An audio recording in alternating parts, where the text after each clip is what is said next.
સાસરીએ સાસરીએ હવે એમાં શરામ મને શાની મને સદગુરુ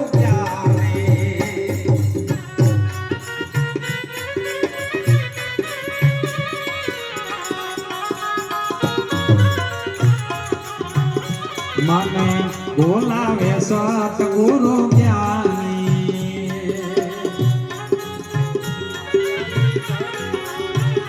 હું તો આચાલી ભરવાને પાણી રે હું તો આચાલી ભરવાને પાણી મને બોલાવે સતગુરુ જ્ઞાની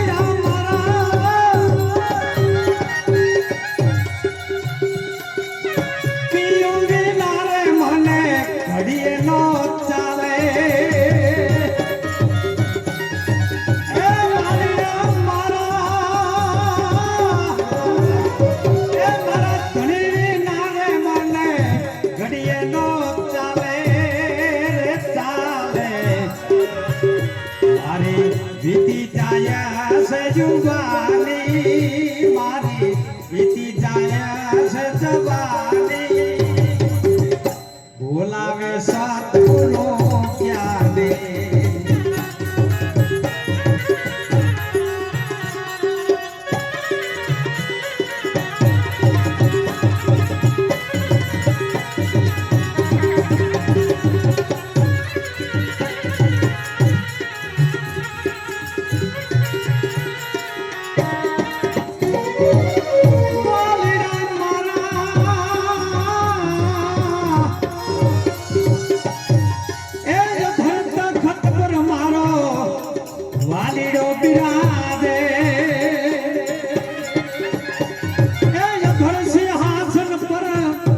વાલીડો બિરાજે બિરાજે મને એવી રે મનીષ નિશાની રે મને બોલાવે સદગુરુ ધ્યાને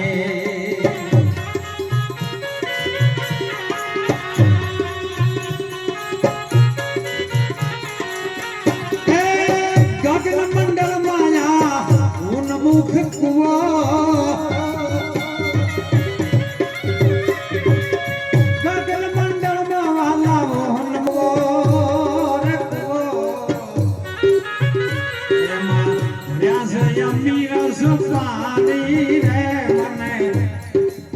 બોલાવે સતગુરુ જ્ઞાની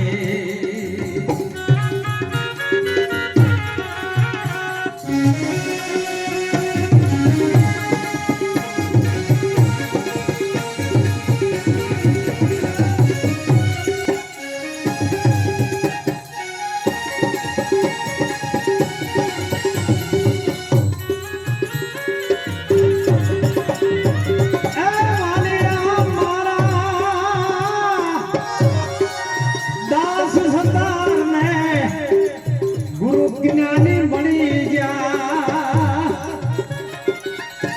દાસ સદાને ગુરુ અનવર બની ગયા મને વાત બતાજી સાની સાની મને આ વાત બતાજી સાની સાની મને બોલાવે તો આવા સદગુરુ જ્ઞાની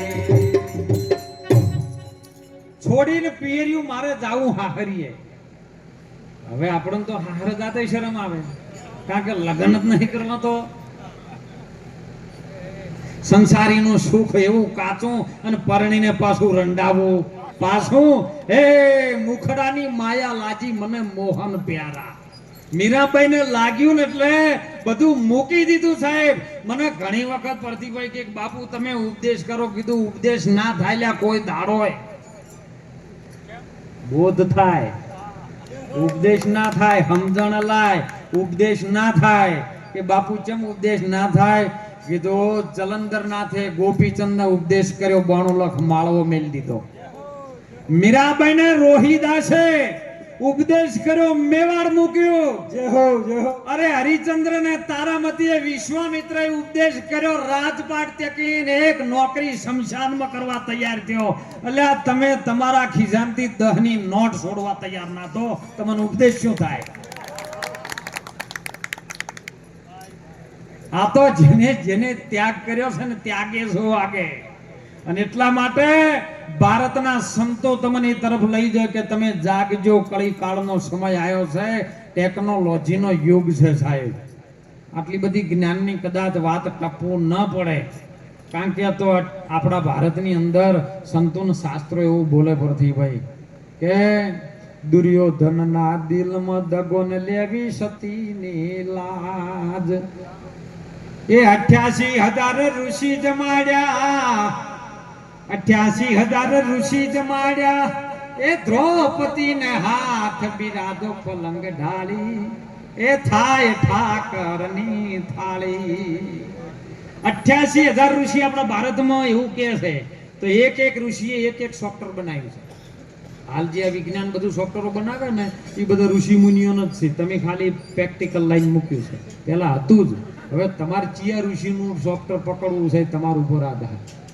ઘણા એ કહે છે કે અમને આત્મા ઓળખાઈ ગયો, આત્મા ઓળખાઈ ગયો. આત્મા જમતમ નહીં, આત્મા સ્વયં શક્તિમાન છે. આત્માની ગતિ તમને સમજાવું સાહેબ, 10 મિનિટનો સમય. જો એમાં ટપો લાગે લાગે, હજી હું જ ફોફો મારું હો.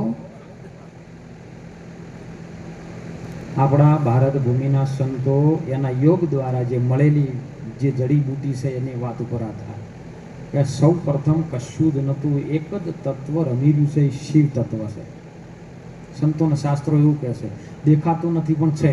પવન આવે એટલે તમારી ચામડીને સ્પર્શ થાય એટલે તમને ઠંડક આવે, દેખાતો નથી પણ છે ખરો. કે આ તો કે માતાઓ નહીં લ્યા, મંદિરોમાં જવાનું નહીં. તમે મંદિરે જતા નહીં શીખો ને તો નાસ્તિક બની જાઓ, ધર્મ ભૂલી જાઓ. આ તો બધી ઓફિસો છે અલગ અલગ, કોઈ પટાવાળાનું કામ કરે, કોઈ તલાટીનું કામ કરે, કોઈ બધી વોચમેનનું કામ કરે.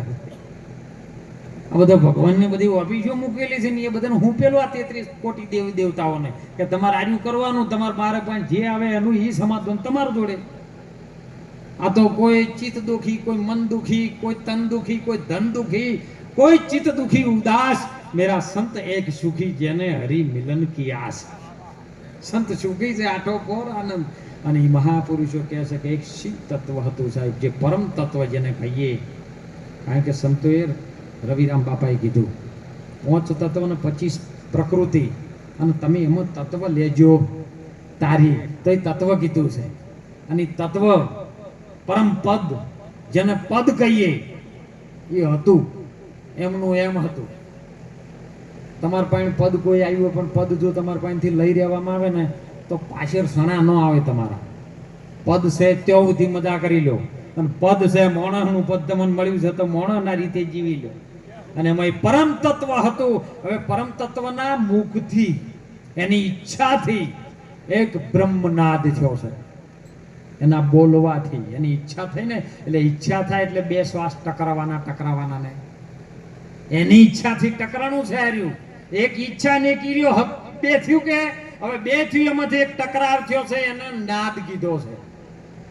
એ નાદના ફરતે મહાપુરુષો સંતો કે છે, આપણું વિજ્ઞાન, ગણિત શાસ્ત્ર, અંક શાસ્ત્ર બધું બોલે છે કે નાદના આધારે એક ગણિત મારવા જો ને તો એમાંથી સૂર્ય પ્રગટ થયો છે. સૂર્યની આજુબાજુ હાલ જે ભ્રમણ કરી રહ્યું છે એ 9 ગ્રહ કરી રહ્યા છે. 9 ગ્રહની ફરતે 11 રુદ્ર ફરી રહ્યા છે. 11 રુદ્રની ફરતે 8 વસુ ફરી રહ્યા છે, ગંધર્વ ફરી રહ્યા છે, 9 લાખ તારા એની બાજુ ફરી રહ્યા છે. એથી સહેજ ગુરુત્વાકર્ષણનું બળ પાતળું થાય એટલે એક લાઈન જવા વાળી થાય ને એક આવવા વાળી થાય. એમાં ગુરુત્વાકર્ષણનું ઉપરનું બળ થોડું કપાય છે એટલે એના કિરણો સૂર્યમાંથી જે નીકળતા ધરતી સુધી આવવા માટે એના તરંગો નીકળે છે. વચમાં આવે છે 27 નક્ષત્ર. હવે આ જે તરંગો સીધા આવે છે એ 27 નક્ષત્રોની અંદર આ ફેલાઈ જાય એટલે એમાંથી થોડી ગતિ ધીમી પડે છે. વાવાઝોડું આવતું હોય ને ધનરાજભાઈ પણ દિવાળીઓને કોટ ચણેલા હોય એટલે ગતિ ધીમી પડી જાય. એમ 27 નક્ષત્રની અંદર આ પવન જે તરંગ આવે છે એ ધીમો પડે છે. હવે 27 નક્ષત્રની આજુબાજુમાં 28 નિહારિકાઓ પમે છે. નિહારિકાઓ એટલે જે તરંગ, જે વીજળી, જેને કરંટ કહો છો એ વાદળાથી સીધો તમે ટકરાવ થાય ને આકાશમાં એટલે પવનથી વાદળો ટકરાય છે. સે પાણી જ વાદળ એટલે કોઈ ધુમાડો નથી પણ ઓયથી ઉપાડેલું બાષ્પી ભવન થયેલું પાણી આકાશમાં જાય એટલે ગુરુત્વાકર્ષણનું બળ તેઓ પાતળી હવા છે એટલે બરફ જામી જાય અને બરફ ટકરાય ને એટલે એની અંદરથી પહેલી વીજળી નીચે આવે ને અવાજ પછી આવે.